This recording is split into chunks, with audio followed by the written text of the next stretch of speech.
La nuit du crime, Gabriel trouva un journal caché dans la bibliothèque de son grand-père.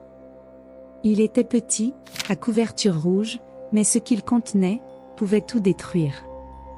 Si quelque chose m'arrive, Elias Montero ne peut pas être condamné. Les mots avaient été écrits à la hâte, presque illisibles. Mais il y avait pire. À la dernière page, la journaliste Mariana Ferraz avait tenté d'écrire un message avant de mourir. La phrase se terminait brutalement. « J'ai obtenu les preuves. Maintenant, ils ne peuvent plus me ré. » Le papier était déchiré. Et quelqu'un à l'intérieur du tribunal savait déjà tout. La salle du tribunal était bondée. Le murmure étouffé des conversations résonnait entre les hautes murailles, mais tous savaient que ce moment était décisif. Elias Montero, un homme de 76 ans, était assis sur le banc des accusés. Son visage, marqué par le temps, gardait une certaine sérénité, mais ses yeux trahissaient l'angoisse qu'il tentait de cacher dans sa poitrine. Face à lui, le juge Bruno Cavalcanti feuilletait les dernières pages du dossier, prêt à prononcer la sentence. Le procureur Martin s'ajusta ses lunettes avec un air triomphant, comme s'il connaissait déjà le verdict. L'affaire contre Elias semblait solide. Les preuves étaient accablantes, ses empreintes digitales sur la scène du crime, un mobile plausible, et les témoignages des voisins qu'il avait vu entrer dans la maison de la victime, Mariana Ferraz, la nuit du meurtre. Laura Montero, la fille d'Elias, serrait les mains avec force sur ses genoux. Son cœur battait à tout rompre, sa respiration était courte. Pendant des mois, elle s'était battue pour prouver l'innocence de son père, mais toutes ses tentatives avaient été vaines. Le destin d'Elias semblait scellé. Le juge tout sauta et se redressa sur son siège. Un silence absolu régnait dans la salle. Un seul verdict séparait Elias d'une peine de prison à perpétuité. Puis, quelque chose d'inattendu se produisit. Une voix enfantine retentit dans le tribunal. « Vous faites une erreur. » Le cri déchira le silence comme une lame. Tous se retournèrent en même temps.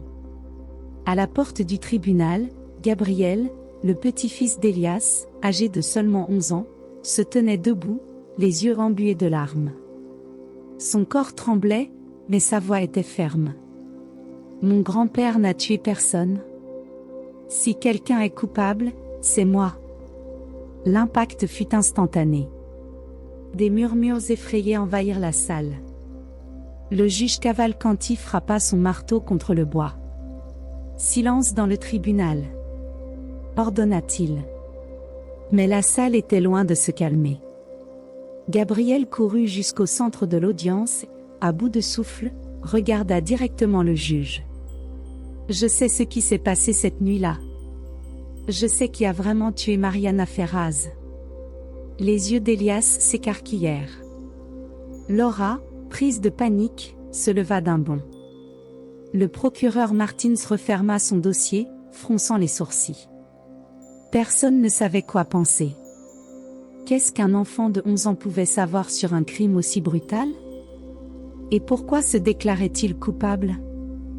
Le juge regarda Gabriel, pendant un instant, sembla hésiter. Cet enfant ne peut pas être ici. Il doit être retiré immédiatement de la salle, déclara-t-il. Mais Gabriel ne recula pas. Il ouvrit son sac à dos et en sortit un petit carnet abîmé. Ses mains tremblaient alors qu'il le levait. Si vous lisez ceci, vous connaîtrez la vérité. C'était le journal de Mariana Ferraz. Laura porta la main à sa bouche. Le procureur devint livide. Le juge, jusque-là impassible, plissa les yeux. Que contenait ce journal? Et pourquoi Gabriel, un enfant, était-il le seul à le savoir? 2 semaines avant le procès, Gabriel était chez son grand-père lorsqu'un événement étrange se produisit. Il n'aurait jamais dû rien voir. Il était tard et il aurait déjà dû dormir. Mais le bruit de pas dans le couloir le réveilla. Curieux, il jeta un œil à travers l'entrebâillement de la porte et vit Elias rentrer chez lui, pâle et tremblant. Il tenait un paquet serré contre lui. Gabriel n'avait jamais vu son grand-père aussi effrayé. L'enfant se leva silencieusement de son lit et le suivit dans le couloir. Il le vit entrer dans son bureau et verrouiller la porte. Gabriel s'approcha. Par le trou de la serrure, il aperçut seulement une partie de ce qui était posé sur le bureau, un carnet à couverture rouge. Le lendemain matin, Elias disparut. La police arriva quelques heures plus tard, affirmant qu'il était le principal suspect du meurtre de Mariana Ferraz. Gabriel savait que son grand-père n'aurait jamais pu faire une chose pareille. Mais alors, pourquoi semblait-il aussi bouleversé cette nuit-là? Il devait le découvrir. C'est ainsi qu'il trouva le carnet caché dans la bibliothèque, entre les vieux livres d'Elias. Il n'aurait pas dû le prendre, mais la curiosité fut plus forte. Et maintenant, ce journal pouvait tout changer. Gabriel n'aurait jamais imaginé qu'un simple carnet puisse contenir tant de secrets. Chaque page était remplie de notes griffonnées à la hâte. Mariana Ferraz n'était pas seulement une journaliste. Elle enquêtait sur quelque chose d'énorme. « Il me surveille », disait l'une des dernières notes. « Si quelque chose m'arrive, Elias Montero doit le savoir. Il est le seul en qui j'ai confiance. » Gabriel relut ces mots plusieurs fois, le cœur battant à tout rompre. Mariana avait peur de quelque chose. Et elle pensait que son grand-père pouvait la protéger. Mais alors, pourquoi Elias n'en avait-il parlé à personne? La dernière page du journal était inachevée. Mariana avait seulement écrit: « J'ai obtenu les preuves. Maintenant, ils ne peuvent plus me ré. » La phrase était interrompue. Le stylo avait laissé une trace tremblante sur le papier. Mariana était morte avant d'avoir pu finir d'écrire. Un frisson parcourut l'échine de Gabriel. Le juge Cavalcanti regarda le journal entre les mains de Gabriel, puis Elias Montero. « Est-ce une preuve ?» demanda-t-il. La procureure Marta Noguera, qui était restée silencieuse jusque-là, plissa les yeux. Elle paraissait aussi surprise que tout le monde. « Si c'est vraiment le journal de Mariana Ferraz, nous devons l'examiner attentivement, » déclara-t-elle. Le procureur Martins secoua la tête, essayant de reprendre le contrôle de la situation. « C'est absurde. Un enfant avec une preuve en main? On ne peut pas prendre cela au sérieux. » Laura Montero se leva, les yeux remplis de larmes. « S'il existe une chance de prouver l'innocence de mon père, alors nous devons écouter Gabriel. » Le juge frappa à nouveau son marteau.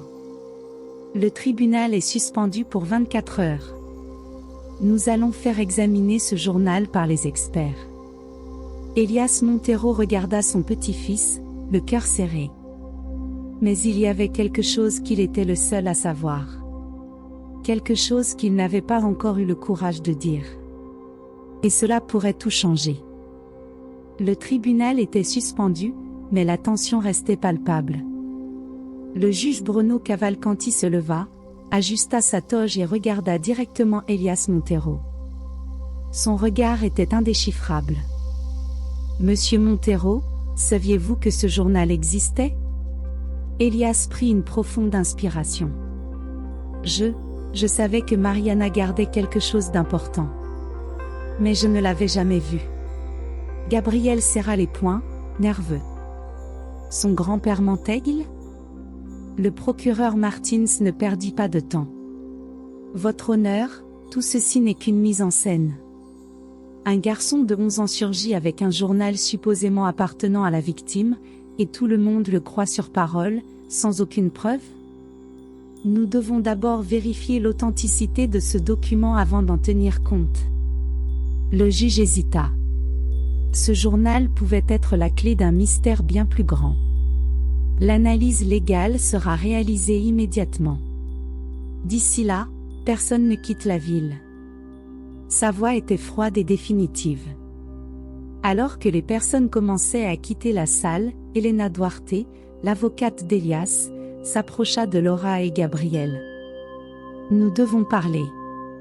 Maintenant. » La gravité dans sa voix fit frissonner Laura. Dans le petit bureau de l'avocate, Laura, Elias et Gabriel s'installèrent. Elena sortit une enveloppe et étala plusieurs photos sur la table. « J'ai besoin que tu me dises exactement ce que tu as vu cette nuit-là, Gabriel. » Le garçon hésita. « J'ai vu mon grand-père rentrer chez lui. Puis j'ai trouvé le journal. » Elena secoua la tête. « Non. Je veux savoir ce que tu as vu avant ça. Chez Mariana. » Gabriel cligna des yeux, confus. « Je n'y suis jamais allée. » Elena sortit une autre feuille de son dossier. « Alors, comment expliques-tu ce dessin ? » C'était un papier froissé. Un dessin fait au crayon de couleur. Il montrait une pièce en désordre, un tapis taché de rouge, au fond, une porte entr'ouverte. Derrière cette porte, un homme en costume noir. Le sang de Laura se glaça. « Mon Dieu ! Gabriel, tu as vu qui a tué Mariana ? » Cette même nuit, le juge Bruno Cavalcanti était seul dans son bureau. Sur la table devant lui reposait le journal de Mariana Ferraz, désormais entre les mains de l'analyse légale. D'un geste ferme, il feuilleta rapidement les pages, jusqu'à ce qu'il tombe sur quelque chose qui le fit s'arrêter net. Et là, seul, le juge Bruno fit quelque chose que personne n'aurait pu imaginer. Il arracha une page du journal. Il la plia soigneusement et la glissa dans la poche intérieure de sa toge. Puis, il prit son téléphone et passa un appel bref. « Nous avons un problème. Le journal a été retrouvé. » De l'autre côté de la ligne, une voix grave répondit. « Débrouille-toi. Avant qu'il ne soit trop tard. » Pendant que le juge dissimulait des preuves, Laura et Gabriel dormaient chez un ami de la famille. Ils s'étaient cachés des journalistes qui assiégeaient la maison des Montero depuis la révélation du journal. Au beau milieu de la nuit, Laura fut réveillée par un bruit étrange. Des pas. Quelqu'un était dehors. Elle se leva lentement et écarta légèrement le rideau de la fenêtre. Une voiture noire était garée de l'autre côté de la rue. 2 hommes en costume fixaient la maison. Le cœur de Laura s'emballa. Elle se précipita vers Gabriel, qui dormait profondément, et le secoua avec urgence. « Réveille-toi, chérie. Nous devons partir, maintenant. » Gabriel, encore à moitié endormi, se redressa. « Maman ? Qu'est-ce qu'il y a ?» Elle ne répondit pas. Elle attrapa simplement les sacs qu'elle avait déjà préparés et prit la main de son fils. La nuit était froide. La voiture noire ne bougeait pas. Laura inspira profondément. À 3, on court. Quelques heures plus tard, dans un lieu sûr, Elena reçut un appel de l'équipe d'analyse légale. « Maître Duarte, il y a un problème avec le journal. » Elena fronça les sourcils. « Quel problème ?» L'homme au bout du fil hésita. « Il manque des pages. » Elena écarquilla les yeux. « Comment ça ? » Il y a des traces évidentes de pages récemment arrachées. Un frisson parcourut le dos de l'avocate. « Pouvez-vous me dire ce qui était écrit sur ces pages ? » Le légiste soupira. « Malheureusement, non. Mais une chose est sûre, ce qui a été retiré devait être crucial. » Elena raccrocha et se tourna vers Elias. « Quelqu'un, dans ce tribunal, tente d'empêcher que la vérité éclate. » Et Elias Montero, pour la première fois depuis des mois, sourit. Maintenant, ils ont peur. Et quand quelqu'un a peur, c'est qu'il a quelque chose à perdre. Pendant ce temps, Gabriel fouillait dans son sac, encore sous le choc des événements. C'est alors qu'il remarqua quelque chose. Une petite enveloppe était glissée à l'intérieur. Il ne se souvenait pas de l'Y avoir mise. Intrigué, il l'ouvrit. À l'intérieur, il trouva un morceau de papier plié. Ses petites mains le déplièrent lentement, et ses yeux s'agrandirent en lisant ce qui était écrit. « Si quelque chose m'arrive, Elias Montero ne peut pas être condamné. Il a essayé de m'aider. Mais il y a un autre nom qui doit être investigué, BC. Gabriel fronça les sourcils. Qui était BC? Son cœur s'accéléra. Ses initiales pouvaient signifier beaucoup de choses, mais son instinct lui soufflait quelque chose d'horrible. Il regarda sa mère, encore bouleversée par tout ce qui s'était passé. Puis, sans réfléchir, il prit son téléphone et tapa un message. Nous devons parler maintenant. Je sais qui est BC. Le message fut envoyé.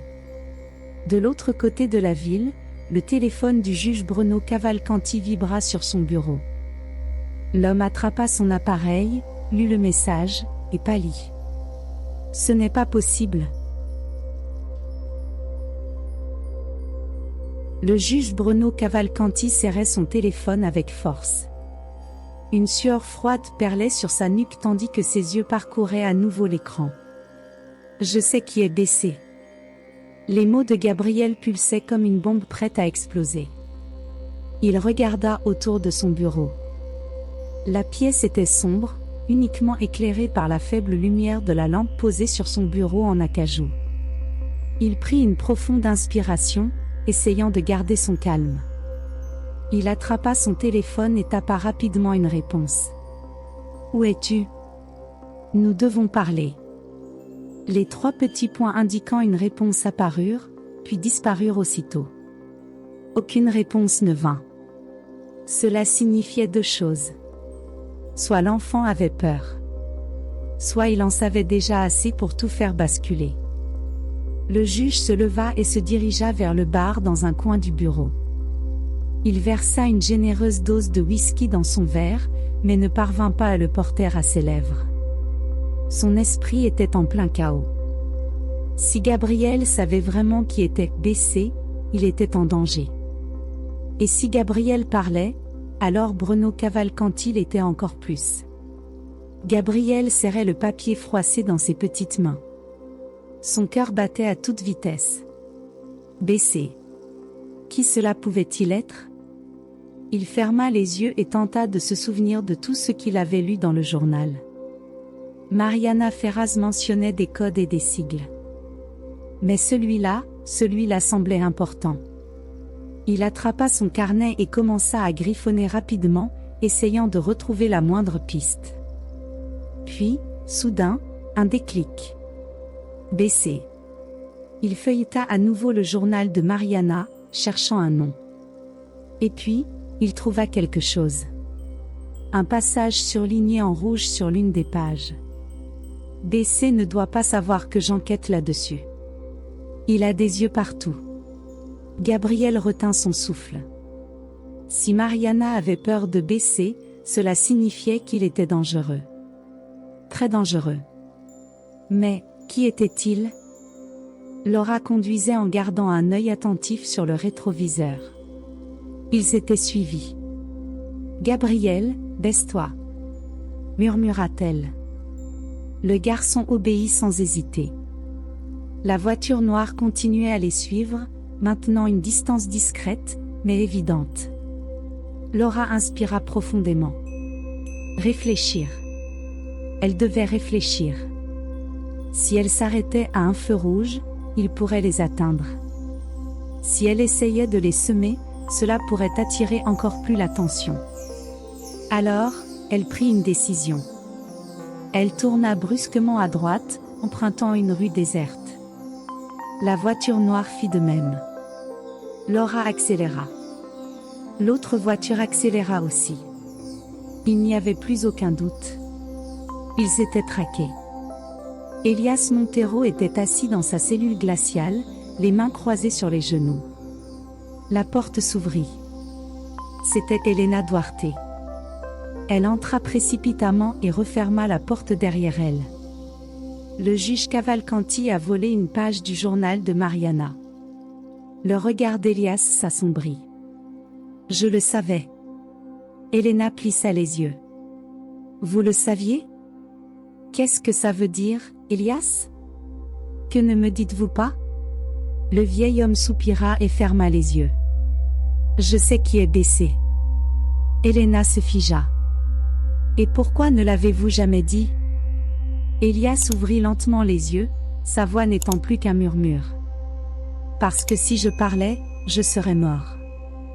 Dans leur cachette temporaire, Laura fouillait dans le sac à dos de Gabriel pendant qu'il dormait. Et puis, elle trouva quelque chose d'étrange. Une enveloppe blanche. Ses doigts tremblants l'ouvrirent doucement. À l'intérieur, il y avait des photos. Des photos du juge Cavalcanti avec des hommes d'affaires et des politiciens. Au dos de l'une des images, une seule phrase griffonnée à la main. Le juge protège les assassins. Il ne veut pas la justice. Il veut le silence. Laura laissa tomber le papier. Son père avait été condamné par un homme qui faisait partie du complot. Maintenant, tout prenait sens. Bruno Cavalcanti était seul dans son bureau quand il entendit la porte s'ouvrir. C'était le procureur Martins. « Tu as un problème, Bruno ?» Le juge fronça les sourcils. « De quoi tu parles ?» Le procureur lança un dossier sur la table. Bruno l'ouvrit, et se figea. À l'intérieur, il y avait des copies de mai. Des preuves montrant qu'il avait reçu de l'argent pour incriminer Elias Montero. « Qui t'a donné ça ?» Sa voix tremblait légèrement. Martins sourit. « Disons qu'un de tes alliés en a assez de couvrir tes crimes. » Bruno serra les poings. Si ces preuves tombaient entre les mauvaises mains, il était fini. Laura tenait la main de Gabriel. Ils étaient sur le point de faire quelque chose de dangereux. Prendre toutes les preuves en leur possession et les révéler au grand public. Mais avant qu'ils ne puissent quitter leur cachette, un coup de feu retentit dans la nuit. Les vitres éclatèrent. Laura attrapa Gabriel et l'entraîna au sol. Quelqu'un les avait retrouvés. Et désormais, ils ne faisaient plus que fuir. Ils luttaient pour survivre. Les éclats de verre couvraient le sol comme de petits diamants dispersés. Le bruit du coup de feu résonnait encore dans les oreilles de Laura, mais sa seule préoccupation à cet instant était de protéger Gabriel. « Reste baissé », murmura-t-elle, tirant son fils derrière le canapé. Le garçon tremblait, serrant contre sa poitrine le journal de Mariana Ferraz. Un autre coup de feu. Cette fois, il toucha l'étagère, projetant des livres et des papiers dans les airs. Laura tenta de réfléchir rapidement. S'il restait là, il n'avait aucune chance. Il devait sortir. « Gabriel, écoute-moi bien. Nous allons courir jusqu'à la porte de derrière et rejoindre la voiture. Dès que je te le dis, tu cours sans regarder en arrière. Compris ?» Gabriel hocha la tête, les yeux écarquillés. Laura avala difficilement sa salive. L'adrénaline coulait dans ses veines, mais elle devait rester forte pour son fils. Un troisième tir frappa la lampe du plafond, plongeant la pièce dans l'ombre. C'était leur opportunité. Maintenant, chuchota-t-elle, attrapant la main de Gabriel. Ils coururent à travers la cuisine, évitant les meubles. Laura ouvrit violemment la porte de derrière et poussa Gabriel dehors. Mais avant qu'ils n'atteignent la voiture, ils virent un deuxième véhicule garé dans la rue. Un homme en costume noir en descendit, un revolver à la main. Et alors, ils comprirent qu'ils étaient encerclés.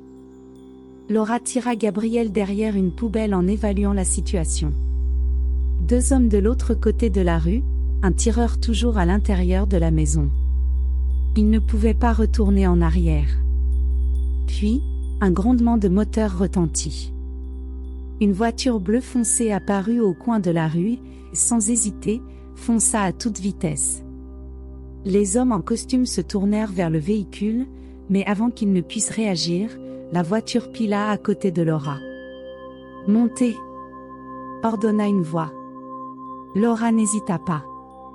Elle poussa Gabriel à l'intérieur et sauta derrière lui. Le conducteur accéléra avant que les tireurs n'aient le temps d'agir. Ce n'est qu'une fois en sécurité que Laura regarda le visage de l'homme au volant. « César ?» César Almeida, un ex-détective privé et ami de longue date d'Elias Montero, esquissa un demi-sourire. On dirait que je suis arrivé au bon moment. Alors que la voiture filait à travers les rues sombres, Laura tentait de reprendre son souffle. Comment nous as-tu trouvés ? César gardait les yeux sur la route. Quand l'histoire du journal a fuité, j'ai compris que vous seriez en danger. Il y a un groupe de personnes influentes qui ne veulent pas que la vérité éclate. Alors, je vous ai surveillé. Gabriel, encore essoufflé, serrait le journal avec force. Qui étaient ces hommes ? L'enquêteur pinça les lèvres. Ils travaillent pour quelqu'un qui veut empêcher Elias d'être libéré. Laura fronça les sourcils.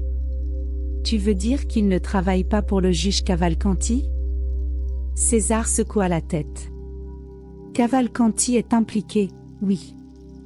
Mais il y a quelqu'un au-dessus de lui. Quelqu'un de bien plus dangereux. Un silence pesant envahit la voiture. Puis, Gabriel murmura. Baissez. César poussa un long soupir.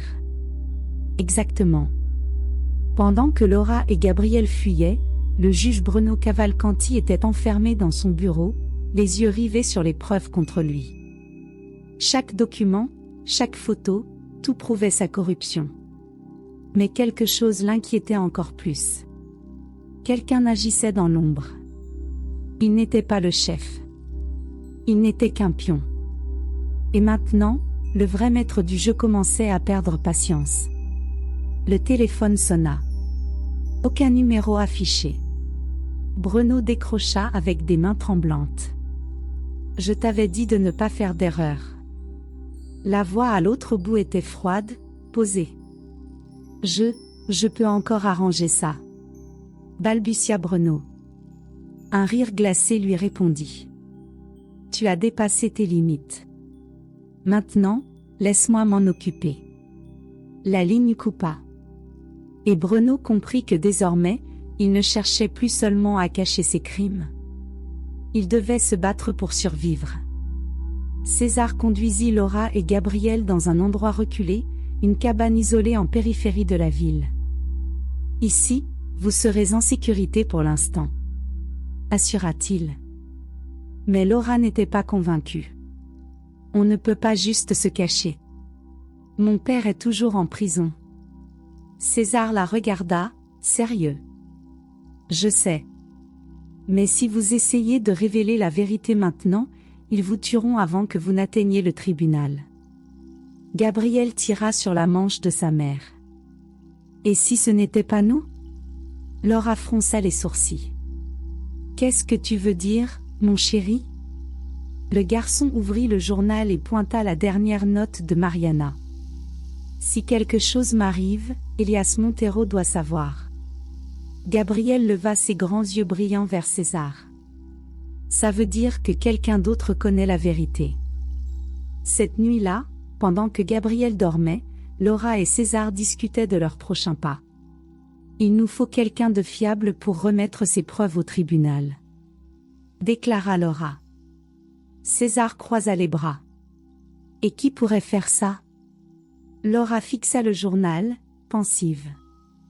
Puis, elle vit un nom souligné sur la dernière page.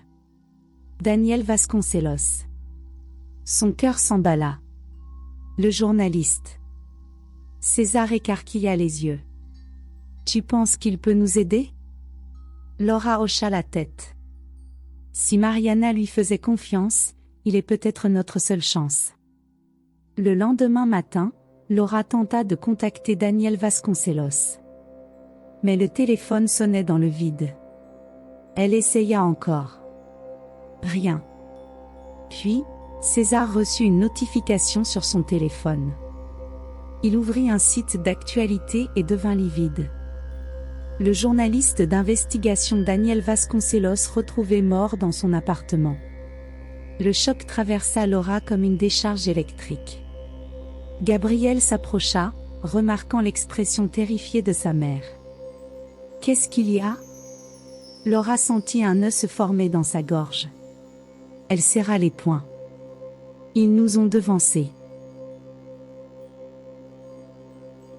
Laura fixait l'écran de son téléphone, incapable d'y croire. Daniel Vasconcelos était mort. Son cœur s'accéléra, un frisson glacé parcourut son échine. Ils étaient arrivés avant eux. Il savait. César relut le titre de l'article, le visage fermé. Ce n'était pas un accident. Il voulait s'assurer qu'il ne parle jamais. Gabriel, silencieux jusqu'ici, serra le journal contre sa poitrine. Ça veut dire que BC savait qu'on allait le chercher. Laura sentit sa gorge se nouer. Et s'ils savent qu'on est ici? Un silence écrasant envahit la petite chambre de la cabane. Puis, César se leva brusquement et attrapa les clés de la voiture. On ne peut pas rester ici. On doit trouver un nouveau plan. Pendant que César se préparait à partir, Gabriel feuilletait frénétiquement le journal. Il avait le sentiment que Mariana avait encore quelque chose à dire. Et soudain, il trouva une note griffonnée dans un coin de page, minuscule, presque imperceptible. Si je disparais, cherchez Falcao. Il sait tout. Les yeux de Gabriel s'écarquillèrent. Maman. Regarde ça. Laura prit le journal et lut la phrase. Falcao? Qui est Falcao? César s'approcha, fixant la page avec intensité. Puis, il murmura. Ce nom me dit quelque chose. César conduisait en silence. La voiture filait sur une route déserte pendant que Laura et Gabriel regardaient par la fenêtre, à l'affût du moindre mouvement suspect. Qui est Falcao?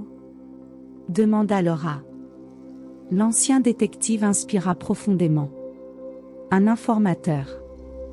J'ai travaillé avec lui il y a des années sur une affaire de corruption policière. Puis il a disparu du radar. Il marqua une pause. Mais si Mariana Ferraz lui faisait confiance, ça veut dire qu'il est toujours actif. Et où peut-on le trouver? César hésita avant de répondre.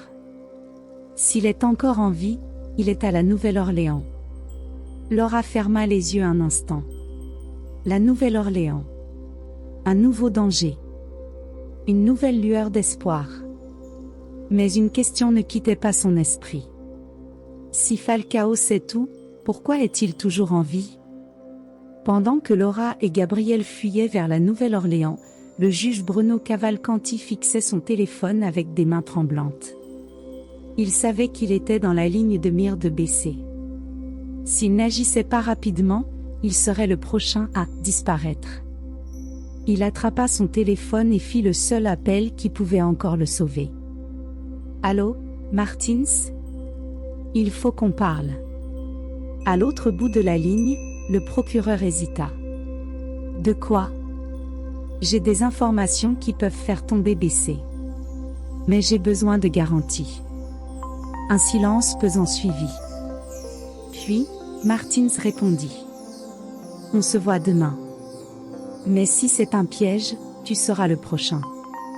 Bruno raccrocha et passa une main sur son visage en sueur. Il venait de signer sa sentence, de vie ou de mort. Laura, Gabriel et César arrivèrent à la Nouvelle-Orléans à l'aube. La ville était humide, imbibée par la pluie nocturne, et une fine brume flottait sur les rues désertes. César gara la voiture dans une ruelle étroite, puis coupa le moteur. C'est ici. Laura regarda autour d'elle. Il n'y avait rien d'autre qu'une porte en métal rouillé. Tu es sûr? César frappa 3 fois. Puis encore 2 fois. Silence. Puis, un son métallique. La porte s'entr'ouvrit légèrement.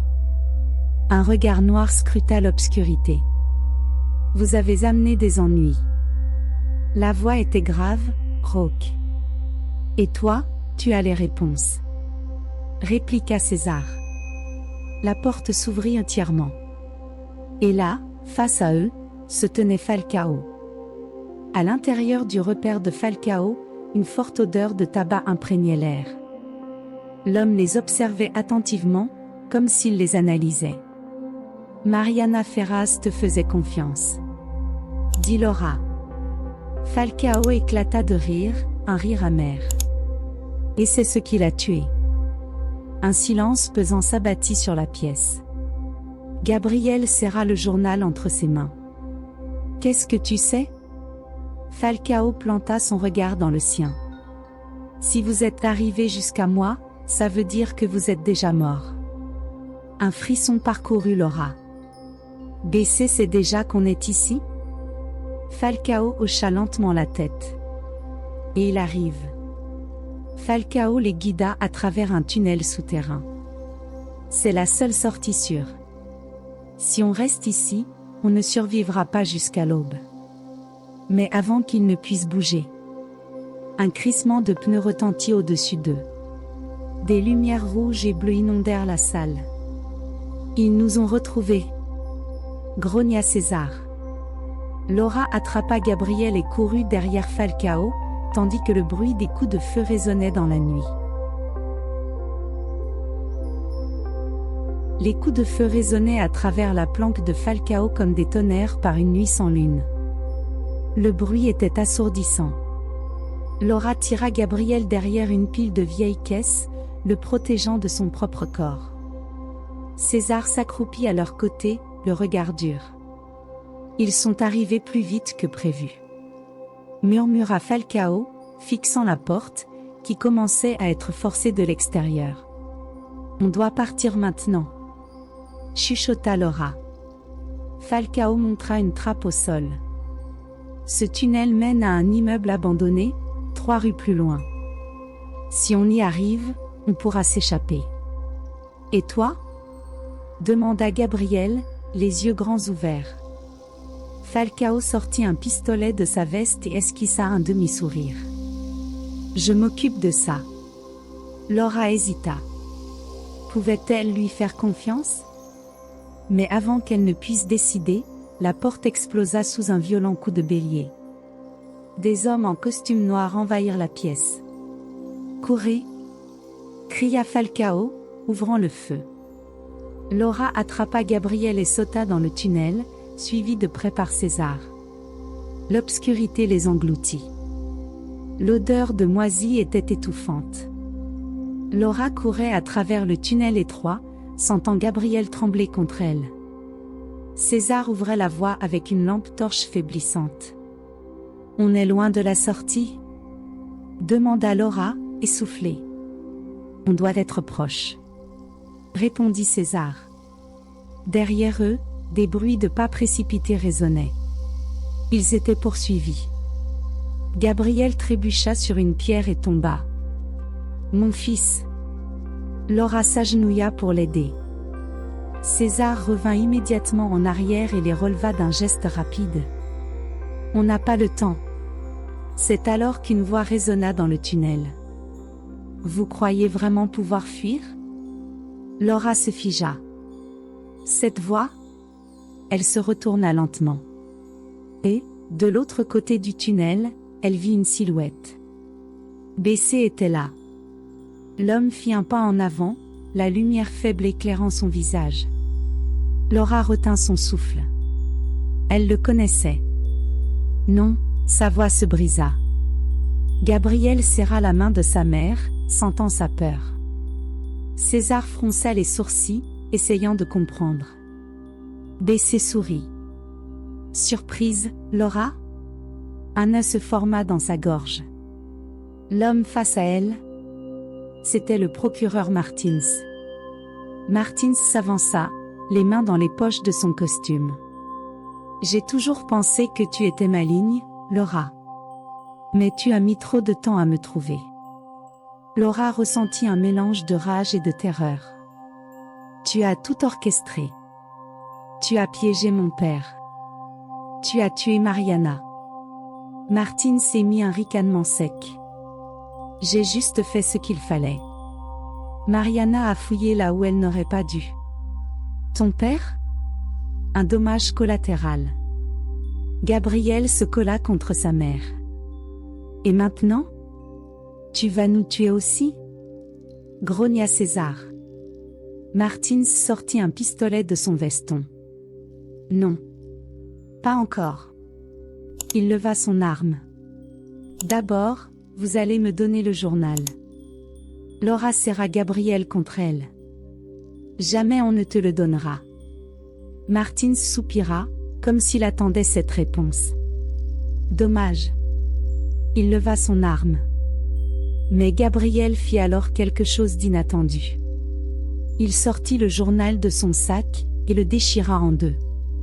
Martins s'écarquilla les yeux. « Qu'est-ce que tu as fait ?» Gabriel le fixa avec défi. « Tu as perdu. » Martins se précipita sur lui, furieux. César profita de la distraction. Et tira. Le coup de feu retentit dans le tunnel. Martins vacilla en arrière, pressant son épaule ensanglantée. « Courez !» hurla César. Laura attrapa Gabriel et se rua en avant. Le tunnel déboucha sur une ruelle sombre. Mais avant qu'il ne puisse respirer, des phares aveuglants illuminèrent la rue. Plusieurs véhicules les encerclèrent. Des hommes armés en descendirent. Ils n'étaient toujours pas en sécurité. Un moteur rugit. Une voiture noire surgit à toute vitesse, percutant un des hommes. La portière s'ouvrit. Falcao était au volant. Montez! Laura, Gabriel et César sautèrent à l'intérieur. Falcao accéléra avant que les hommes armés ne puissent réagir. Martins, toujours blessé, les regarda s'enfuir, impuissant. Puis, il attrapa son téléphone. On passe au plan B. Pendant ce temps, le juge Bruno Cavalcanti attendait anxieusement au lieu de rendez-vous avec Martins. Mais Martins ne vint jamais. À la place, deux hommes inconnus apparurent. Bruno réalisa trop tard. « S'il vous plaît, on peut négocier. » supplia-t-il. Les hommes le saisirent brutalement et le jetèrent dans une voiture. Martins avait décidé de l'éliminer. Dans la planque de Falcao, Laura observait un morceau du journal que Gabriel avait réussi à sauver. Un nom y figurait. Une dernière piste. C'est lui la clé. Si on le trouve, on peut tout révéler. César hocha la tête. Alors on va le trouver. Mais le téléphone de Falcao sonna. Il répondit, son expression s'assombrit. Bruno Cavalcanti a été enlevé. Un frisson glacé parcourut Laura lorsqu'elle apprit l'enlèvement de Bruno Cavalcanti. César se leva brusquement. On doit agir maintenant. Si Bruno meurt, on perd notre seule chance de prouver que Martins est le vrai criminel. Falcao croisa les bras, pensif. Si Martins a ordonné cet enlèvement, c'est que Bruno sait quelque chose de très dangereux. Peut-être même quelque chose que nous ignorons encore. Gabriel regarda sa mère, les yeux pleins de détermination. Alors, on doit le retrouver avant que Martins ne l'élimine. Laura hocha la tête. Falcao, peux-tu découvrir où il est retenu? L'homme sourit en coin. Laisse-moi faire. Mais si on va chercher Bruno, il faut être prêt. Martins ne nous laissera pas l'emmener en vie. Ils échangèrent un regard. La bataille finale allait commencer. Falcao tapait frénétiquement sur son ordinateur. Le silence était pesant. Après quelques minutes, il frappa la table du poing. « Je l'ai trouvé. » Laura se précipita vers lui. « Où est-il » Falcao tourna l'écran vers eux. Un entrepôt abandonné dans la zone industrielle. Peu de passages, parfait pour une séquestration discrète. César serra les poings. On n'a pas beaucoup de temps. Si Martins se doute qu'on arrive, il peut tuer Bruno avant. Laura inspira profondément. Alors finissons en une bonne fois pour toutes. La voiture filait à toute vitesse dans les rues sombres. César conduisait, tandis que Laura vérifiait l'arme que Falcao lui avait donnée. « Tu es sûr de savoir t'en servir ?» demanda Falcao. Laura serra la crosse fermement. S'il s'agit de sauver mon père et mon fils, j'apprendrai vite. Gabriel tenait une petite clé USB qu'il avait trouvée dans son sac. Ça peut servir? Falcao prit l'objet et l'examina. Qu'est-ce qu'il y a dessus? Gabriel hésita. Je ne sais pas, mais Mariana m'a dit de le garder. César jeta un regard dans le rétroviseur. Si Mariana y tenait, c'est peut-être notre dernier atout. Mais avant qu'il ne puisse y réfléchir davantage, une voiture les percuta violemment par l'arrière. L'impact fit tournoyer le véhicule. César lutta pour garder le contrôle. Accrochez-vous. Laura protégea Gabriel pendant que Falcao sortait son arme. 2 voitures les encerclèrent, forçant César à s'arrêter. Des hommes armés sortirent. La porte d'un des véhicules s'ouvrit. Martins s'en sortit, boitant légèrement, son épaule toujours blessée. « Vous pensiez pouvoir me battre ?» sourit-il froidement. César serra les dents. « Tu as déjà perdu, Martins. » Le procureur ricana. « Pas encore. Mais vous, si. » Il leva la main. Ces hommes levèrent leurs armes. Un silence d'une seconde. Puis, un coup de feu retentit. Un des hommes s'effondra. Tous se retournèrent. Falcao tenait un pistolet fumant. Le jeu a changé. Profitant de la distraction, César et Laura réagirent. Laura tira Gabriel derrière une pile de caisses. Falcao ouvrit le feu, touchant un autre homme. Martins hurla. « Tuez-les !» La fusillade éclata. Pendant que le chaos régnait, Gabriel cherchait désespérément à lire la clé USB sur l'ordinateur de Falcao. « Gabriel, qu'est-ce que tu fais ?» cria Laura. Le garçon tapait frénétiquement au clavier.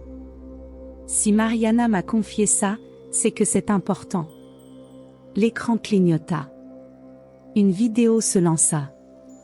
L'image tremblait, mais restait nette. On y voyait Martins et un puissant homme d'affaires discuter d'un paiement. C'est la preuve de la corruption. Gabriel ouvrit de grands yeux. S'ils arrivaient à envoyer ça aux médias, Martins était fini. Falcao et César continuaient à se battre, mais leurs balles s'épuisaient. Laura vit l'avantage de Martins. Elle se précipita vers Gabriel et saisit l'ordinateur. Les mains tremblantes, elle envoya le fichier à un contact sûr. Une notification apparut. Upload terminé. Laura se leva et cria. Martins, c'est fini. On a tout envoyé. Tout le monde saura qui tu es vraiment. Le visage de Martins perdit toute couleur. Martins serra les poings. Vous croyez que ça m'effraie? Il sortit une arme et la pointa sur Gabriel. Rendez-moi l'ordinateur, ou je tue le gamin. Le sang de Laura se glaça. Gabriel se recroquevilla. Le temps suspendit son vol. Et un dernier coup de feu retentit. Martins tituba en arrière. Il baissa les yeux. Une tache rouge s'étendait sur sa chemise. Il tomba à genoux. Derrière lui, tenant une arme d'une main tremblante, se tenait Bruno Cavalcanti. Cette fois, Martins, c'est fini. Avec Martins à terre, ces hommes prirent la fuite.